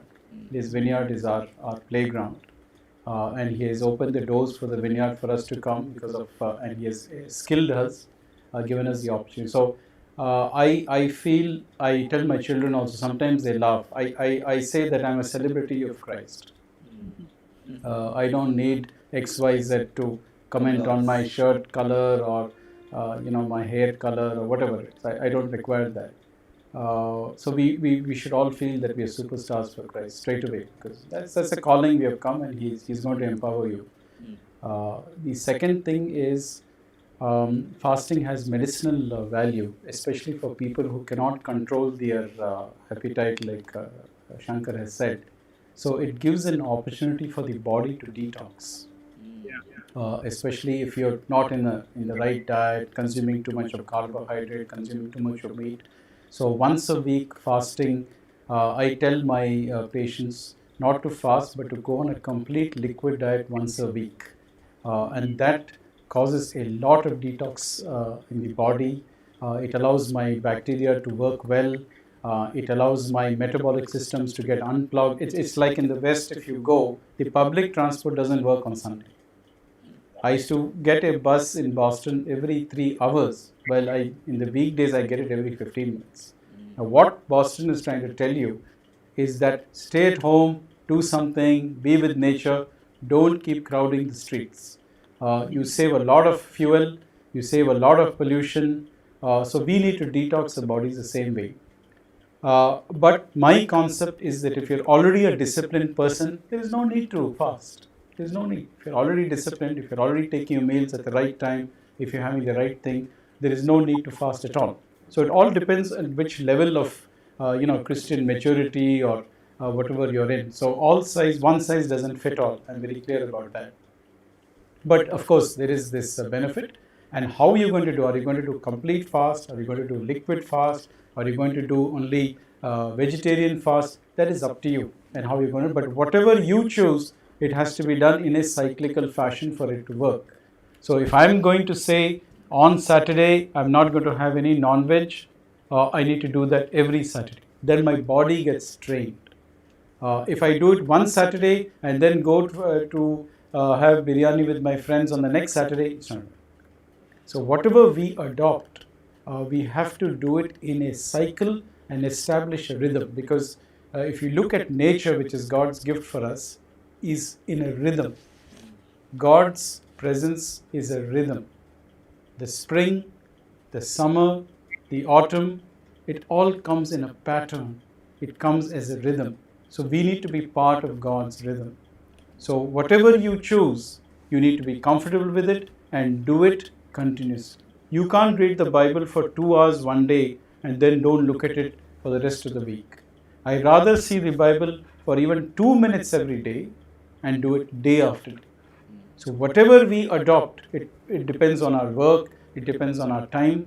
We need to be consistent, because when we are consistent, then God also blesses us in a consistent fashion, because He knows that Johan has only so much time, so I will give him only that task to do, or I'll empower him to do only that task. Someone has a different thing, of speaking to a lot of people, He blesses you in that fashion. But when we are inconsistent, I believe God also doesn't understand us. He says, what am I going to give Timothy, or what am I going to give John? Because one day he's reading the Bible for 2 hours, and the other day he doesn't even look. So I believe when we are living consistent lives, we become consistent channels for Christ as well. And then people also look at us in a consistent fashion. We become role consistent models. So I think a lot of it is about consistency, whatever we do. Like Shankar does a half an hour thing in the morning, I just do 10 minutes of exercise. But I do 10 minutes every day, day after day. So I think we need to be consistent Christians, because if you are not, then the world is going to be confused. And when the world is going to be confused seeing us, they're not going to believe us. So we need to clear confusion and be very clear what we can offer. Everybody can't offer the same thing. Everybody can't do fasting and prayer. Everybody can't do preaching. Everybody can't have medical skills. So I think we're all called by Christ for different things. But whatever we do, we need to be consistent. Wow. Time is our enemy for sure. But I hope you are really getting a great advice with respect to health. ఊరికే ఒక విషయం గురించి కాదు కానీ లైఫ్లో చాలా important principles వివిధ రూపాల్లో వస్తూ ఉన్నాయి. Consistency is one thing, food intake. Wow. మనం ట్యాబ్లెట్లు వేసుకుంటే పలానా ట్యాబ్లెట్లు వేసుకోండి బాగా అయిపోతారు అని ఎక్స్పెక్ట్ చేస్తాం యూజువలీ ఇలాంటి వాటికి. కానీ ట్యాబ్లెట్లు వేసుకుంటే బాగా అయిపోవడం కాదు, లైఫ్ స్టైల్ అడ్జస్ట్మెంట్స్ చేసుకోవాలి, ఫుడ్ అడ్జస్ట్మెంట్ చేసుకోవాలి అనే దాని గురించి మనం వింటూ ఉన్నాం. I hope you are getting that. Doctor Johan, we don't want to take much of your time, but I just want to come towards the end and ask you this question. When should a person be concerned about his health, especially heart health? What are some of the symptoms that you would say, okay, ippadaaka edo jarigindi gaani now I should be careful? When is that sign? Yeah, I believe we have still not understood that particular sign. So I tell people in the Western world, they're very clear. At the age of 40, you just go through a battery of tests. The moment you turn 40, you're not allowed in the workplace unless you've had that. And I tell people, because Indians, we are getting heart disease so early. I tell parents that when you admit your son into college around 17, 18, 19, get him completely checked. This is a very good time where a lot of attention is paid by parents for children, because they're all going to college, generally hostels, generally away from home. I think this is a great opportunity to get your children checked, get their dental work checked, get their ears checked, get their vision checked, get their cholesterol checked, because this is a great age where if you catch them early, you're going to make huge dividends, rather than catching someone late and then you don't have time. So I believe the college going children, I think we should focus on, because there is our biggest asset. The biggest asset of the church is not people like me, not people like Shankar, but we want people like Timothy, who are act very young at least. So I believe a great place to catch our children is at the confirmation.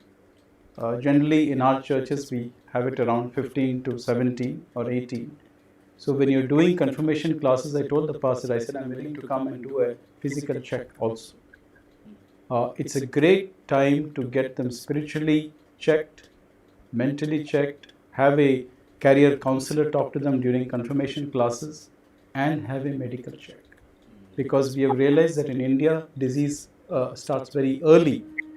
Many of my patients come at the age of 28 to 32 with heart disease, acute heart attacks, young people just out of college. That means I missed the opportunity when he got into college 5 years ago.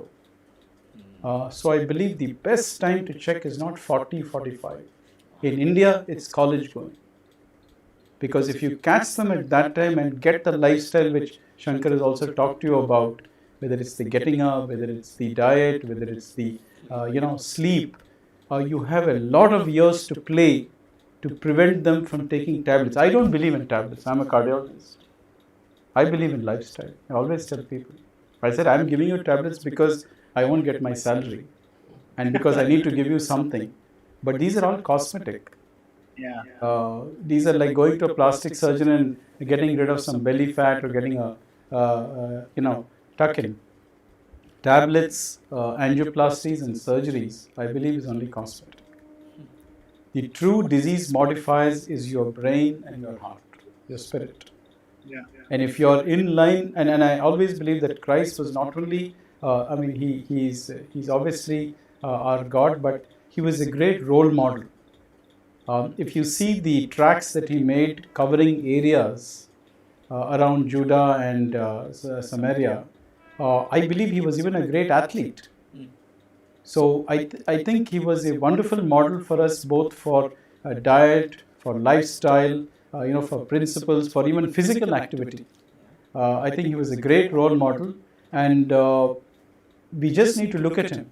We don't need to listen to 100 people on YouTube and influencers and all these things. Just look at his life and you see a great life. He's an athlete. The way he covers distances, joined them at Emmaus, wrote Emmaus, then came back, then again went. So I think the whole physical thing that Jesus gives us, if you just read his life, is amazing. And Paul mirrored that many years later.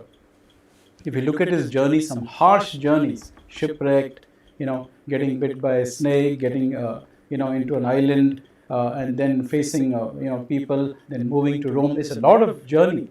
We cover it very easily in our cars and trains and planes, but you can imagine what Paul had to go through. But he was showing you a very physical life, going to Corinth and then moving, and taking people with him and training Timothy. I think there's a lot of great role models that we can easily sort of ascribe to if you look more into what they were doing.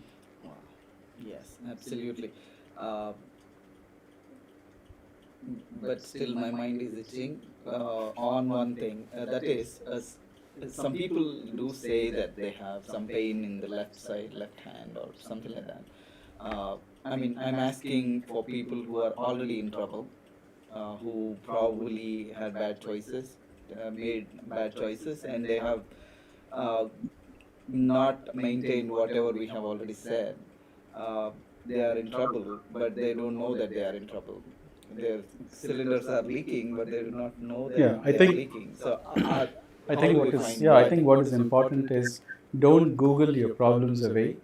Don't spend too much time. If I have a problem with my spiritual health, who do I go? I go to my church elder, I go to my pastor. There is no problem. I meet him after church. So same way, I think we should waste time in thinking about whether this is heart or whether this is that. Please go to your health provider. We are all trained people, and I know many people say that, doctor, I don't believe in doctors, I believe in Christ. I said, but Christ has planted me here just for you. I always tell people, a lot of people say, doctor, I don't believe you, I only listen to Christ. I said, I agree. But I said, I am a mirror of Christ. So you have to listen to me. So we should get away from these self-help kind of things and DIY. I hear a lot of this DIY things, do your own electric wiring. I said, we're not in America.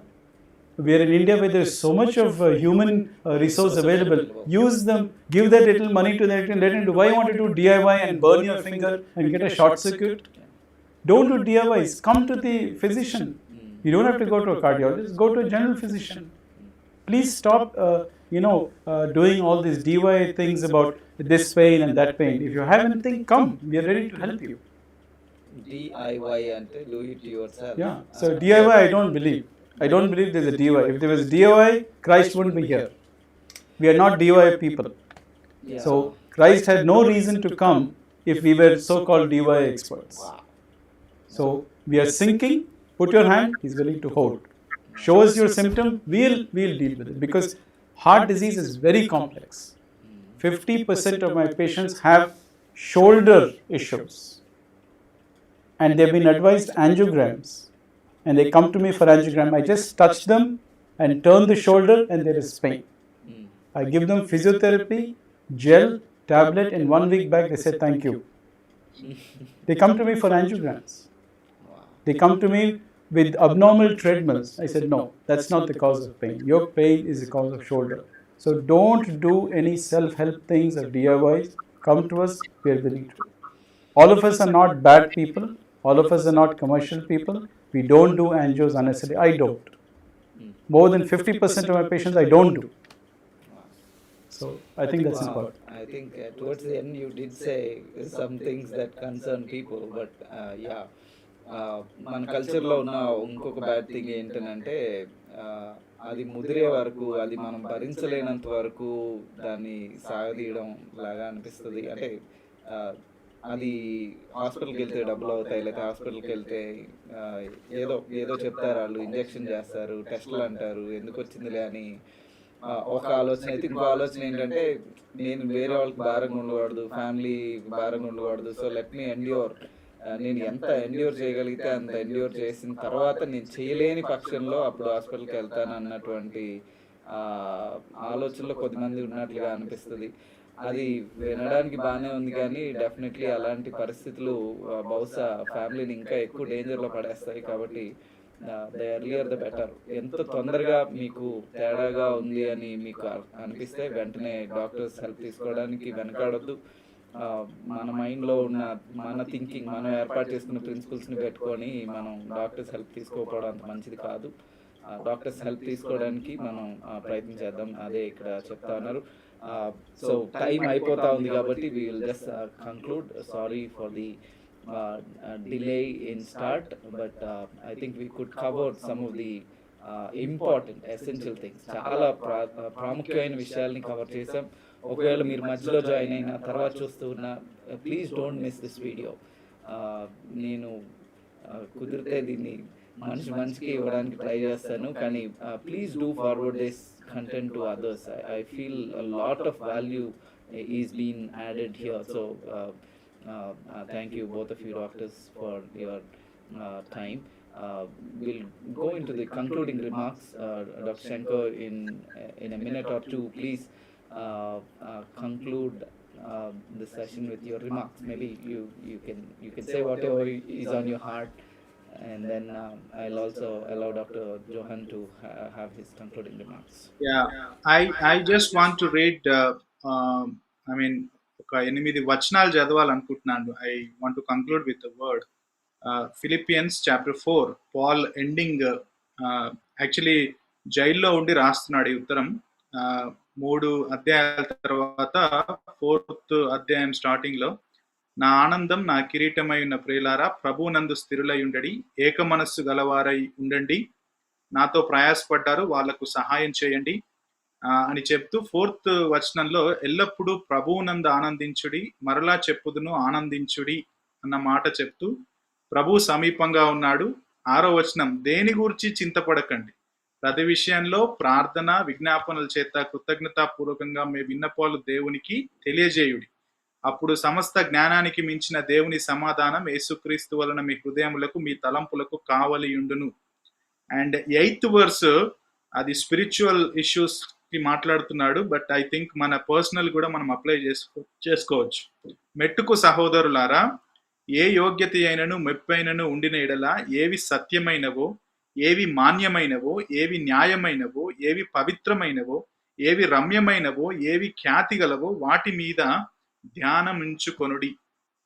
So physical aspects లో కూడా ఏవి మంచివి, మనకు ఏవి మన bodies కి right health ఇవ్వగలుగుతవి, మన decisions ఏవి మన బాడీస్ కి, మన ఫ్యామిలీస్ కి, మన క్రిస్టియన్ లైఫ్ కి, క్రిస్టియన్ ఇన్ఫ్లుయెన్స్ కి మన డెసిషన్స్ ఏవైతే బాగుంటవి అని మనం ప్రశ్నించుకోవాల్సిన అవసరం ఉంది.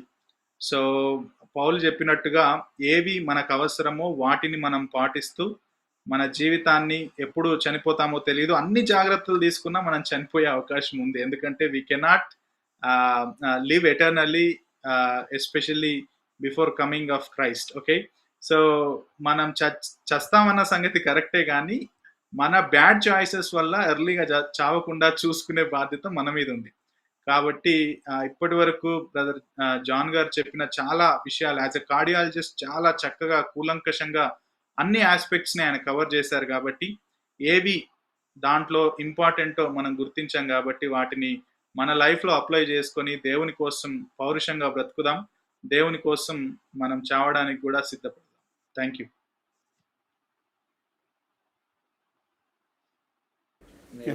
I think At least you should speak in Telugu for the concluding words and just say, but you decide. Yeah. Yeah, it's a long day, and I think my grammar may not be right, but I think I completely second what Brother Shankar has said. I think we have such beautiful role models in the Bible.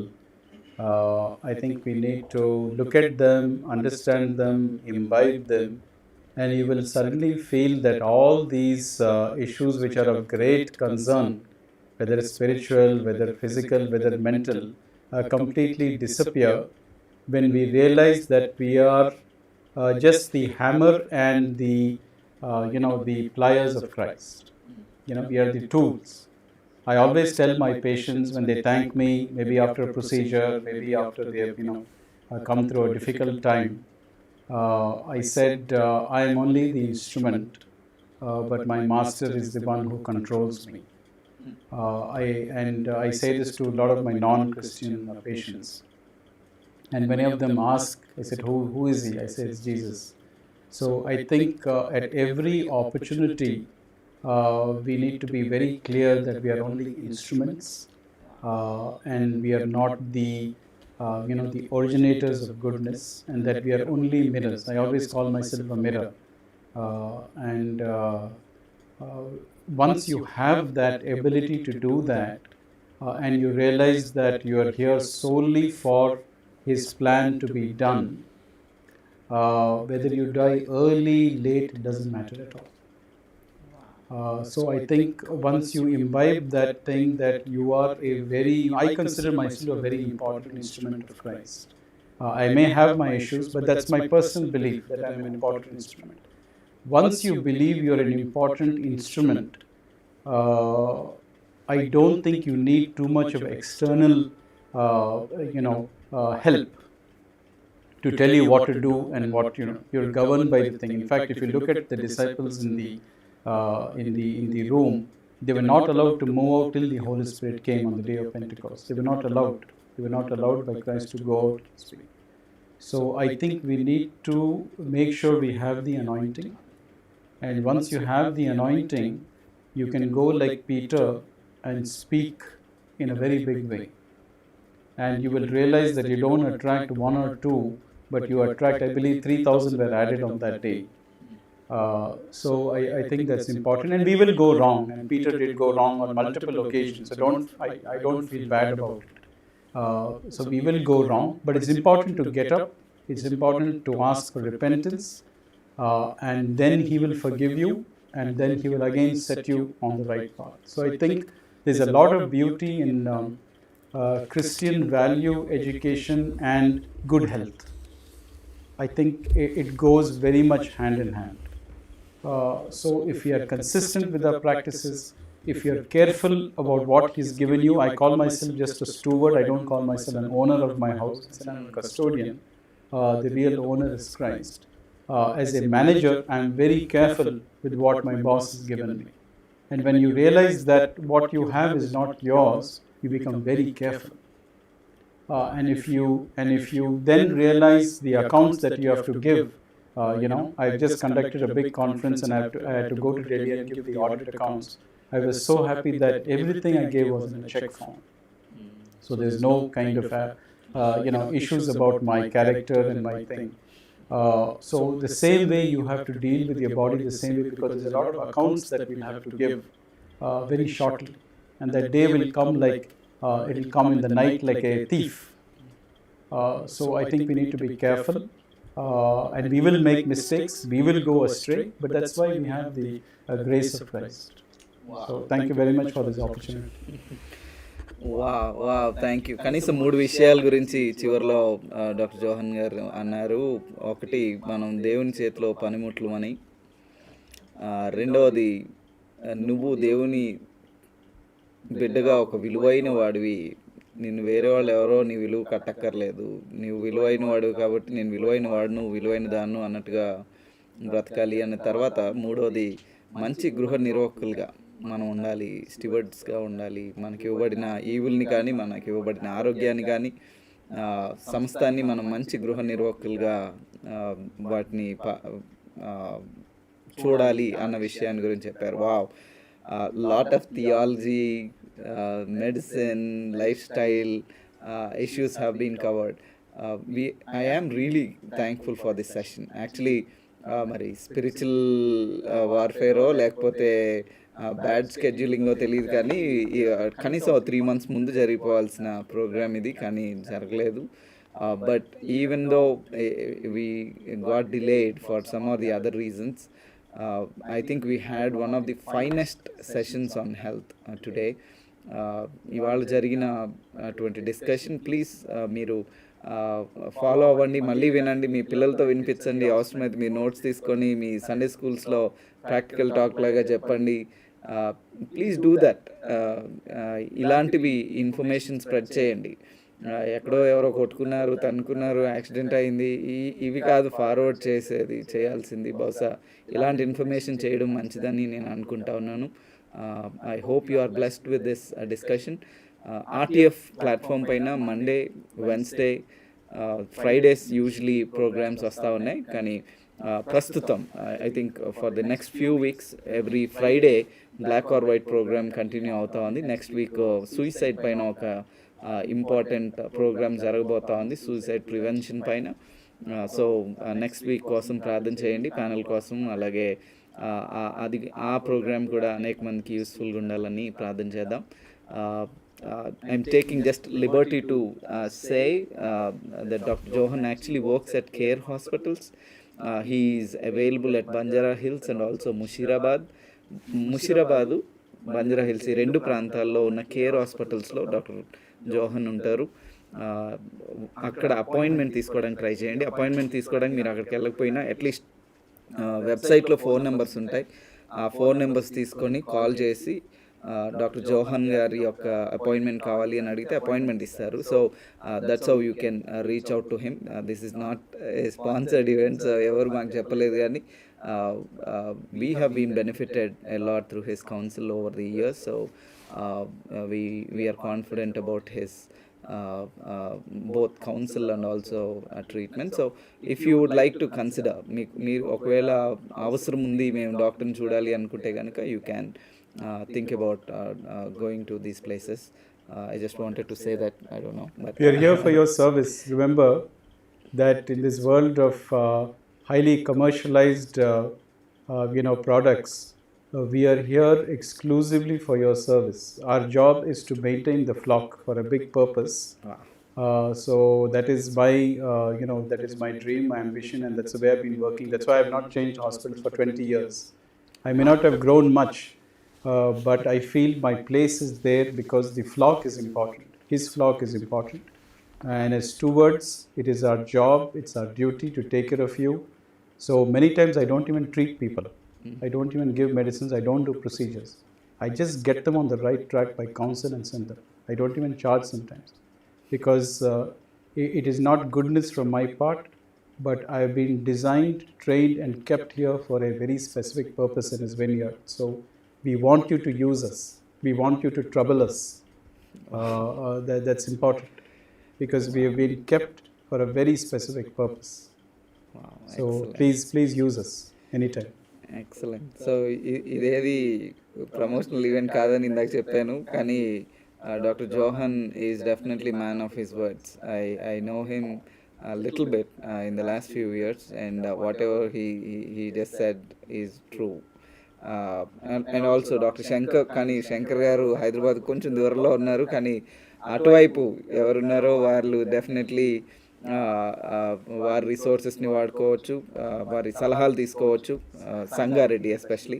అలాగే ఇటు మియాపూర్లో కూడా త్వరలో ఒక తెలుగు చర్చ్కి ఎల్డర్గా ఉండబోతా ఉన్నారు. So he is quite involved medicine వైపు కానీ ఇటు పాస్టరల్ వర్క్లో కూడా చాలా డీప్గా ఇన్వాల్వ్ అయి ఉన్నారు. So please feel free to reach out to these people. Phone numbers పర్సనల్గా ఇవ్వట్లేదు, ఎందుకంటే I think these are really precious people and we don't want people calling them and asking for medicine for advice over phone. I think face to face interaction is much better and is invited. We want to encourage that. Phone number ఇస్తే తలనొప్పి కూడా సారడోన్ ఎక్కడ దొరుకుతుందని అడుగుతారు మన వాళ్ళు, అట్లా ఉంటుంది. So we are not giving phone numbers. ఈ హాస్పిటల్స్లో వాళ్ళు అవైలబుల్గా ఉంటారు. So please make sure that you visit if there is a concern. Okay. Sangareddy Government Hospital. Sorry, Dr. Shankar is at Sangareddy Government Hospital. So you can find him there. And also you can find him on Facebook. Okay. I don't know if Dr. Johan is active on his Facebook, but I know that Dr. Shankar, not for prescriptions, but just to see him and follow him. He has a lot of good advice on Facebook. That's the reason why I'm saying. He posts some good videos that are related to health and society and theology. So maybe you can benefit out of it. So thank you very much, dear doctors. You have made our day a wonderful day, or especially the evening. Thank you for your scholarship. Thank you for your faithful testimony at the places where you're working. And thank you for being excellent doctors. So one of the things that I read in Care Hospitals bio about Dr. Johan was, I was even discussing with my friend, it is said he is the best doctor in the Hyderabad. Nobody writes like that in the bio, but Care Hospitals would like to mention that. That surprised us, and we really felt proud of that comment. As Christians, we are proud that a Christian doctor would be called as best doctor by one of the reputed hospitals. And yeah, so thank you for that influence in the workplace, and thank you for being available for all, irrespective of Christians. I know you would be treating everybody the same, and if it happens to be Christians, you would also treat them. So we thank you for your advice, and it is our pleasure to host you this evening. Thank you, both of you. And maybe Brother Shankar, you can pray for the evening. Yeah, so just want to appreciate RTF program, wonderful program to educate a lot of people. So God bless all of you, the whole team. So let's pray.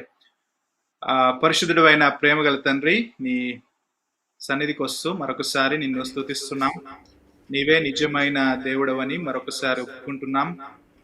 నీ ప్రియకుమారుడైన యేసుక్రీస్తు ద్వారా మాకిచ్చిన శ్రేష్టమైన రక్షణను బట్టి కూడా స్తుతిస్తున్నాం. మాలో ఏ మంచితనం గొప్పతనం లేదు. అప్పుడే ప్రభువా నీ కుమారుణ్ణి మా కొరకు పంపి మేము పొందవలసిన శిక్ష ఆయనకు వేసి మమ్మల్ని మా పాపముల నుండి, మా చచ్చిన స్థితిలో నుండి లేపినందుకే మీకు వందనాలు చెల్లిస్తున్నాం. ప్రత్యేకంగా ప్రభువా మరి ఆర్టీఎఫ్ ద్వారా ఈరోజు గుండెపోటుకు సంబంధించిన కొన్ని విషయాలు చర్చించడానికి డాక్టర్ జాన్ క్రిస్టఫర్ గారిని, అదేవిధంగా నన్ను, తిమోతి గారిని, హోల్ ఆర్టీఎఫ్ టీమ్ని ప్రభువా మీరు ప్రిపేర్ చేసిన విధానాన్ని బట్టి కూడా వందనాలు చెల్లిస్తున్నాం. మరి నీ బిడ్డలు ప్రభువా దీని ద్వారా ఎన్నో విషయాలు నేర్చుకున్నారని మేము నమ్ముతున్నాం. మరి క్రైస్తవ విశ్వాసులుగా డిసిప్లిన్స్ విషయంలో, పర్సనల్ డిసిప్లిన్స్, స్పిరిచువల్ డిసిప్లిన్స్ విషయంలో మేమేమాత్రం కూడా కాంప్రమైజ్ కాకుండా మీరు మాకిచ్చిన జీవితాన్ని చక్కగా కాపాడుకుంటూ మీ కొరకు, మీ పరిచర్య కొరకు మేము కొనసాగే కృపను మాకు దయచేయమని ప్రార్థన చేస్తున్నాం. ఈ క్రమశిక్షణ విషయంలో ప్రభువా మాకు మీ శక్తిని, బలమును దయచేయండి. మా స్వంత శక్తి మీద ఆధారపడకుండా నీ వైపు చూస్తూ ప్రతి విషయంలో ప్రభువా నీకు మహిమకరంగా నువ్వు మమ్మల్ని పిలిచిన పిలుపుకు తగినట్టుగా మేము ప్రవర్తించడానికి, జీవించడానికి సహాయం దయచేయండి. ఆర్టీఎఫ్ ద్వారా మీరు జరిగిస్తున్న పరిచర్యను దీవించి ముందు ముందు ఇంకా ఎంతో మందికి దీవెనకరంగా దీన్ని వాడుకోమని, ఈ ప్రోగ్రామ్ని ప్రభువా మరి ఎంతో మందికి దీవెనకరంగా మీరు చేసినందుకు కూడా మీకు థ్యాంక్స్ చెబుతూ మరొకసారి ప్రభువా మేము నిజంగా మీ యొక్క దీన హస్తాల కింద ప్రభువా దీనులై ఉండడానికి కృప దయచేయండి. ఏమాత్రం కూడా మాకు మేము క్రెడిట్ తీసుకోకుండా మీరు మాకు ఇచ్చిన తలాంతులను, వరాలను, గిఫ్ట్స్ని మీ సంఘ క్షేమాభివృద్ధి కోసం వాడడానికి సహాయం దయచేయమని, మమ్మల్ని దీనత్వంతో నింపి మీ కొరకు మీ రాజ్య వ్యాప్తిలో మమ్మల్ని కూడా ఇన్స్ట్రుమెంట్స్‌గా వాడుకోమని మరొకసారి మీకు అన్ని విషయాల్లో కృతజ్ఞతలు చెల్లిస్తూ యేసుక్రీస్తు పరిశుద్ధమైన నామంలో ఈ ప్రార్థన సమర్పిస్తున్నాం తండ్రి. Amen.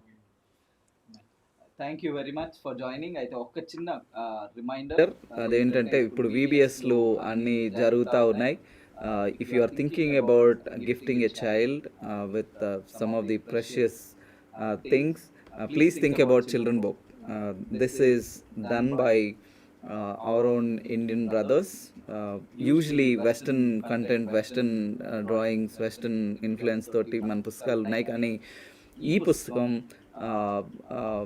రాత దగ్గర నుంచి బొమ్మలు ఇలస్ట్రేషన్స్ వేయడం వరకు అంతా మన ఇండియన్ బ్రదర్స్, ఎస్పెషలీ తెలుగు బ్రదర్స్లో చాలామంది చేశారు. కాబట్టి we really want to see that this book reaches the hands of children.